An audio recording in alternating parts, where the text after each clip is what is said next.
Bonjour, vidéo de Grégory Dunant. Après mûre réflexion, j'ai compris un processus, en tout cas qui me concerne et qui peut concerner beaucoup d'autres personnes.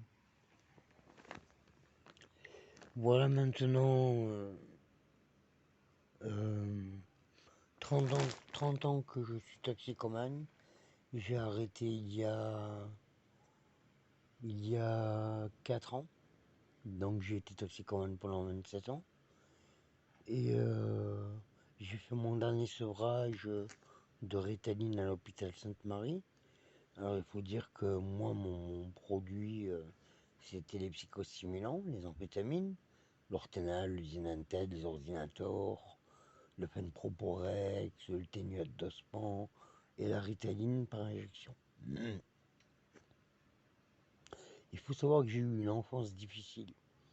J'ai été violé, j'ai été battu, j'ai été maltraité dans les hôpitaux, la société me rejette, beaucoup de problèmes psychologiques. Donc voilà pourquoi je me suis tourné vers la toxicomanie. Seulement, ce que je m'aperçois aujourd'hui, depuis que je suis sorti de l'hôpital, ça fait 1 an,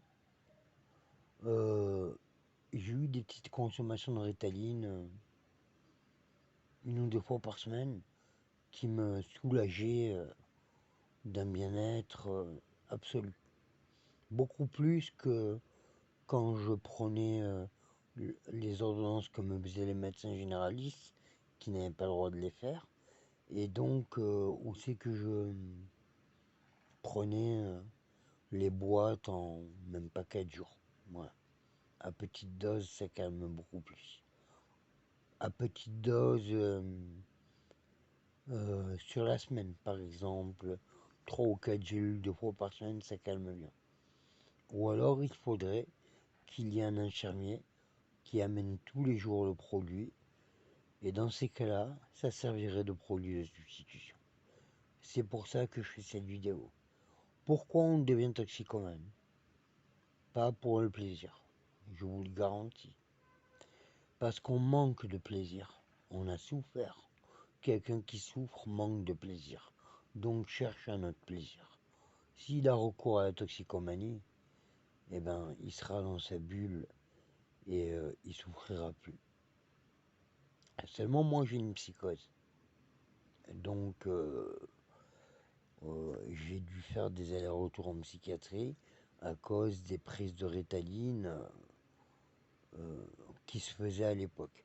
C'est-à-dire on allait voir un médecin, il nous marquait les gélules, on dormait dehors, on s'échoutait, c'était pas régulier et on faisait n'importe quoi, puis on se retrouvait à l'hôpital.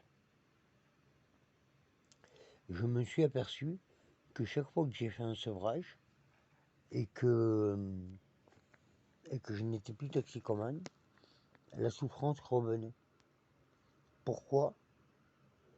Parce que j'avais pas ma dose qui me calmait psychiquement,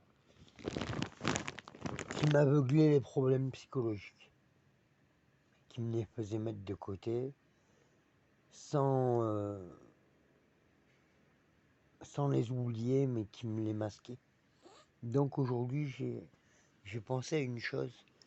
Je pense bien que moi, consommateur de Ritaline et d'autres amphétamines, si je fais cette vidéo aujourd'hui, c'est pour faire comprendre aux addictologues et aux psychiatres qui traitent la psychose et les troubles borderline, notamment que j'ai aussi, que les antipsychotiques, c'est une très bonne chose. Mais si on faisait en sorte que la toxicomanie devenait un soin et n'était pas une maladie, il y aurait beaucoup moins de problèmes chez les consommateurs. Il y aurait beaucoup moins de problèmes sociaux, de gens qui dorment dans la rue, parce qu'ils dépensent toute leur cotorep, parce qu'ils dépensent tout leur RMI dans les produits, et pourraient avoir besoin d'un infirmier dans leurs petits appartements qui leur amène tous les jours 3, 4, 5, 6 gélules de Ritaline, et d'une manière, vous savez, les amphétamines, on les shoot, hein. On les sniffe, on les shoot, hein, on les avale pas, hein. Sinon on voit pas l'intérêt d'en prendre. Donc voilà, je me dis peut-être que la toxicomanie devrait être considérée à partir d'une mûre réflexion que j'ai eue comme un soin et pas comme une pathologie. C'est-à-dire que si elle est considérée comme un soin, on pourrait la renommer. Parce que la toxicomanie, ça a été considéré comme une pathologie parce que ça a été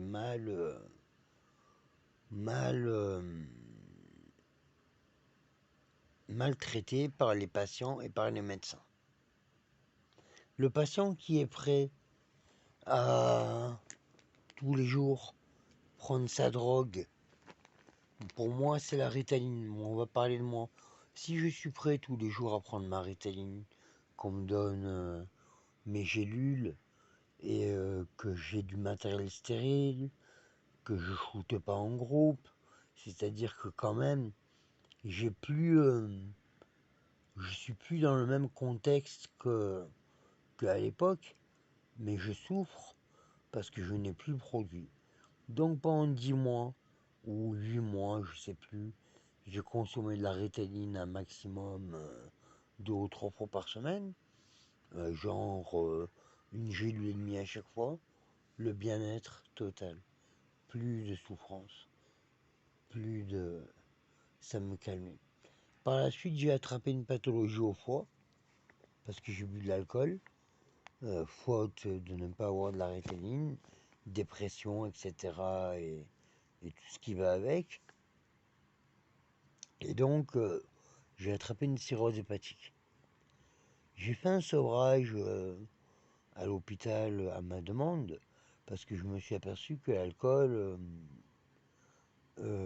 quand j'étais en manque, c'était quelque chose de très difficile.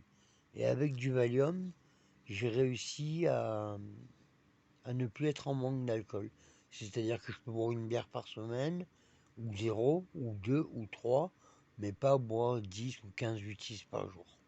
Chose qui m'a bousillé le foie, qui m'a bousillé tous les organes, et donc j'ai dû avoir recours à du durogésique et des opioïdes, notamment du Scalan LP10, et notamment de la lamaline. Donc je pense que les intervenants ont raison. Ils me disent d'aller dans un centre d'antidouleur. J'ai eu la haute autorité de la santé au téléphone. Ils m'ont fait comprendre d'aller dans un centre antidouleur. Sauf que je ne dois pas poser de diagnostic. Là, je fais une vidéo. Je vous explique ce qui se passe dans ma tête, comment je réagis et ce que j'ai cru comprendre. Ce qui va être le plus dur, c'est de ne pas poser de diagnostic devant le médecin, mais lui faire comprendre. Donc cette vidéo, ce n'est pas pour poser un diagnostic. C'est uniquement réservé aux médecins, mais je ne parlerai pas de cette vidéo au médecin de la douleur quand j'irai le voir. Je crois que si par exemple je prenais un peu de Ritaline tous les jours que l'infirmier me laisserait avec du matériel stérile propre et tout ça, ben la souffrance elle disparaîtrait. Et donc il y aurait moins d'interprétation vue de l'extérieur par les autres. C'est ce que je pense. Mon traitement antipsychotique, je le prends bien. J'ai réalisé qu'il fallait bien que je le prenne, donc je le prends bien. Alors c'est vrai que quand je prends un peu de Ritaline, là ça faisait 2 mois que j'avais arrêté, et j'en ai pris une hier. Je ne l'ai pas shooté, je l'ai sniffé. Mais je me suis aperçu que ça m'a fait du bien, ça m'a calmé, ça m'a calmé. Bon, aujourd'hui,